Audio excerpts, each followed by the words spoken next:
ಚಾಮುಂಡಿ ಬೆಟ್ಟಕ್ಕೂ ಬೆಂಕಿ ಬಿದ್ದಿರತಕ್ಕಂತಹ ಘಟನೆ ನಿಜಕ್ಕೂ ಕೂಡ ಇದು ಆಘಾತಕಾರಿಯಾಗಿರ್ತಕ್ಕಂಥ ಸಂಗತಿ. ಒಂದಾದ ಮೇಲೆ ಒಂದು ಬೆಟ್ಟಗಳ ಮೇಲೆ ಈ ರೀತಿಯಾಗಿ ಬೆಂಕಿಯ ರುದ್ರ ನರ್ತನ ಆಗ್ತಾ ಇರುವಂಥ ನೋಡ್ತಾ ಹೋದಾಗ ಏನಾಗ್ತಾ ಇದೆ ನಮ್ಮ ನಡುವೆ ಅನ್ನೋಂಥದ್ದು ಖಂಡಿತವಾಗಲೂ ಕೂಡ ಅನಿಸುತ್ತೆ. ಆದರೆ ನಮ್ಮಲ್ಲಿ ಏನಾಗ್ತಾ ಇದೆ ಅನ್ನೋಂಥ ನೋಡ್ತಾ ಹೋದಾಗ ಒಂದಾದ ಮೇಲೆ ಒಂದು ಅಗ್ನಿ ದುರಂತಗಳು ಕಾಣಿಸ್ತಾ ಇರುವಂಥದ್ದು ನೋಡಿ. ಇವತ್ತು ಚಾಮುಂಡಿ ಬೆಟ್ಟಕ್ಕೆ ಬೆಂಕಿ ಬಿದ್ದಿದೆ. ಚಾಮುಂಡಿ ಬೆಟ್ಟದಲ್ಲಿ ಇವತ್ತು ಎಕರೆಗಟ್ಟಲೆ ಅರಣ್ಯ ನಾಶ ಆಗ್ತಾ ಇದೆ. ಫೆಬ್ರವರಿ 19ರಂದು ಚಂದ್ರದ್ರೋಣ ಪರ್ವತದಲ್ಲಿ ಬೆಂಕಿ ಬಿದ್ದಿತ್ತು. ಅಲ್ಲೂ ಕೂಡ 106 ಎಕರೆ ಔಷಧೀಯ ಸಸ್ಯ ಜೀವಸಂಕುಲಗಳು ಭಸ್ಮವಾಗಿದ್ವು. ಸುಮಾರು 20-30 ಹೆಕ್ಟೇರ್ನಷ್ಟು ವಿಸ್ತೀರ್ಣಕ್ಕೆ ಫೆಬ್ರವರಿ 14ರಂದು ಕಪ್ಪತಗುಡ್ಡದಲ್ಲಿ ಬಿದ್ದಂತಹ ಬೆಂಕಿಯ ಸಂದರ್ಭದಲ್ಲಿ ಸುಮಾರು 20-30 ಹೆಕ್ಟೇರ್ನಷ್ಟು ಜಾಗ ನಾಶ ಆಗಿತ್ತು.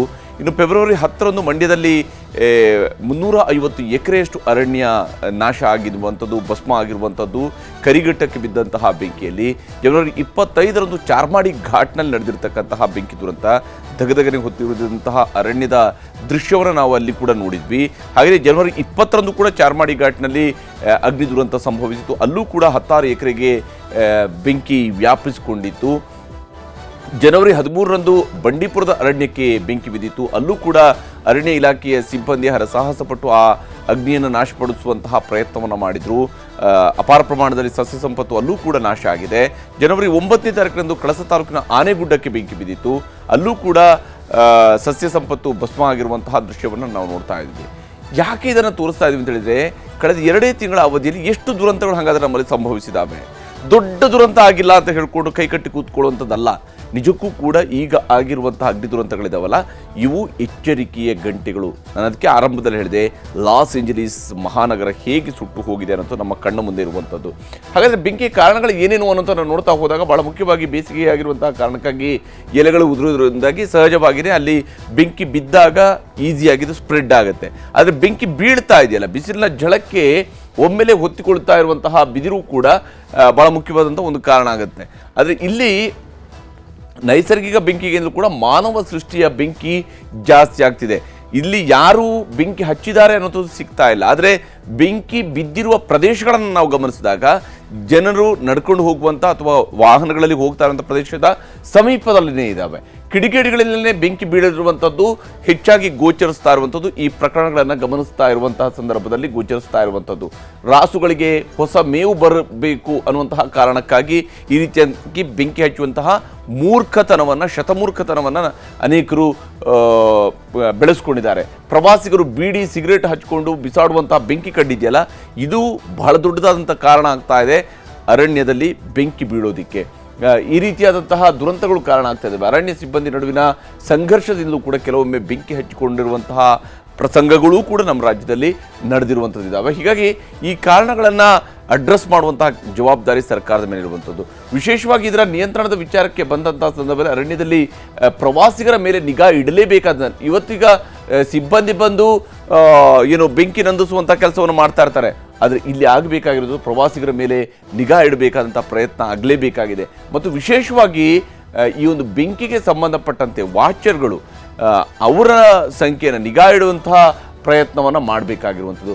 ಒಣಗಿರುವ ಮರಗಳನ್ನು ತೆರವು ಮಾಡುವಂತಹ ವಿಚಾರದಲ್ಲೂ ಕೂಡ ಸರ್ಕಾರ, ಅರಣ್ಯ ಇಲಾಖೆಯವರು ಕ್ರಮವನ್ನು ಅಗ್ಗಿಂದಾಗಿ ಕೈಗೊಳ್ಳಬೇಕಾಗುತ್ತೆ. ಫೈರ್ ವಾಚರ್ಗಳ ನೇಮಕ ಮತ್ತು ಅವರಿಗೆ ಸೂಕ್ತ ತರಬೇತಿಯನ್ನು ಒದಗಿಸುವಂಥದ್ದು ಅತ್ಯಂತ ಪ್ರಮುಖವಾಗಿ ಆಗಲೇಬೇಕಾಗಿರುವಂಥದ್ದು.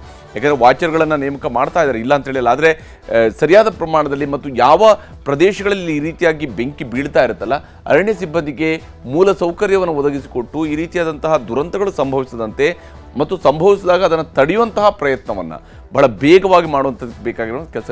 ಎಲ್ಲ ಕಡೆಗಳಿಗೂ ಕೂಡ ಫೈರ್ ಇಂಜಿನನ್ನು ತೆಗೆದುಕೊಂಡು ಹೋಗಿ ಅಲ್ಲಿ ಬೆಂಕಿ ನಂದಿಸೋದಕ್ಕೆ ಸಾಧ್ಯ ಆಗೋದಿಲ್ಲ.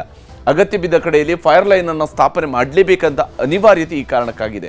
ಮತ್ತು ವಿಶೇಷವಾಗಿ ತುರ್ತು ಕಾರ್ಯಾಚರಣೆಗೆ ಹೆಲಿಕಾಪ್ಟರ್ ವ್ಯವಸ್ಥೆ ಬೇಕೇ ಬೇಕಿದೆ. ನಮ್ಮಲ್ಲಿ ಒಂದು ಅಂಶವನ್ನು ನಾವಿಲ್ಲಿ ಗಮನಿಸಲೇಬೇಕು. ಚಂದ್ರದ್ರೋಣ ಪರ್ವತದಲ್ಲಿ ಬೆಂಕಿ ಬಿದ್ದಾಗ ಅರಣ್ಯ ಸಿಬ್ಬಂದಿ ಸೊಪ್ಪು ಹಿಡ್ಕೊಂಡು ಅದನ್ನು ಹೊಡಿತಾ ಇದ್ರು. ಹಿಂದೆ ಜಾರಕಿಹೊಳಿಯವರು ಅರಣ್ಯ ಸಚಿವರಾಗಿ ಕೆಲಸ ಮಾಡಿದಂಥ ಸಂದರ್ಭದಲ್ಲಿ, ಸತೀಶ್ ಜಾರಕಿಹೊಳಿ ಅವರು ಅರಣ್ಯ ಸಚಿವರಾಗಿ ಕೆಲಸ ಮಾಡಿದ ಸಂದರ್ಭದಲ್ಲಿ ಇದೇ ರೀತಿಯಾಗಿ ಅಗ್ನಿ ದುರಂತ ಆದಾಗ ತಮ್ಮ ಸ್ವಂತ ಹೆಲಿಕಾಪ್ಟರ್ನಲ್ಲಿ ಕಳಿಸಿ ಅದರ ಮೂಲಕವಾಗಿ ಬೆಂಕಿ ನಂದಿಸುವಂತಹ ಪ್ರಯತ್ನವನ್ನು ಮಾಡಿಸಿದರು.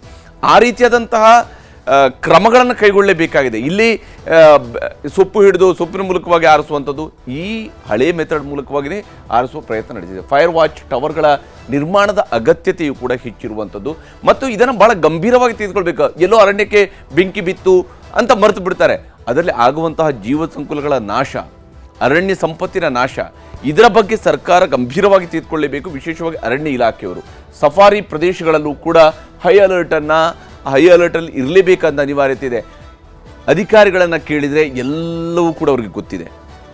ಅಗ್ನಿ ದುರಂತಕ್ಕೆ ಕಾರಣಗಳು ಗೊತ್ತಿದ್ದಾವೆ, ಯಾವಾಗ ಕಾಡ್ಗಿಚ್ಚು ಬರುತ್ತೆ, ಯಾವ ಪ್ರಮಾಣದಲ್ಲಿ ಜಾಸ್ತಿ ಆಗ್ತಿದೆ, ಈ ರೀತಿಯಿಂದ ವರದಿಗಳನ್ನು ಅವರು ತಯಾರಿಸ್ತಾ ಇರ್ತಾರೆ. ಆದರೆ ಇರುವಂಥದ್ದು ಇಂಥದನ್ನು ತಡೆಯುವ ಪ್ರಯತ್ನ ಎಷ್ಟು ಮಟ್ಟಿಗೆ ನಡೆದಿದೆ, ಎಷ್ಟು ಮಟ್ಟಿಗೆ ನಡೀತಾ ಇದೆ, ಬೆಂಕಿ ಬಿದ್ದ ತತ್ಕ್ಷಣಕ್ಕೆ ಅದನ್ನು ಗುರುತಿಸುವಂತಹ ಪ್ರಯತ್ನಗಳಿಗೆ ನಮ್ಮಲ್ಲಿ ಏನು ವ್ಯವಸ್ಥೆ ಇದೆ ಇದು ಗೊತ್ತಾಗಬೇಕಾಗಿರೋದು.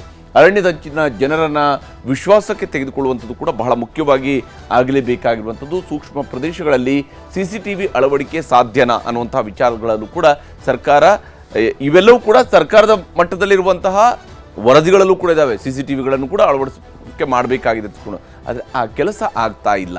ಇದು ಈ ದುರಂತಗಳಿಗೆ ಕಾರಣ ಆಗ್ತಿರೋದು. ಸರ್ಕಾರ ಇನ್ನಾದರೂ ಎಚ್ಚೆತ್ತುಕೊಳ್ಬೇಕು. ವಿಶೇಷವಾಗಿ ಅರಣ್ಯ ಇಲಾಖೆ ಎಚ್ಚೆತ್ತುಕೊಳ್ಬೇಕು. ತನ್ನ ಯಥಾಪ್ರಕಾರವಾದಂತಹ ಧೋರಣೆಗಳನ್ನು ಬಿಡುವಂತಹ ಕೆಲಸವನ್ನು ಇನ್ನಾದರೂ ಮಾಡಲೇಬೇಕಾಗಿದೆ.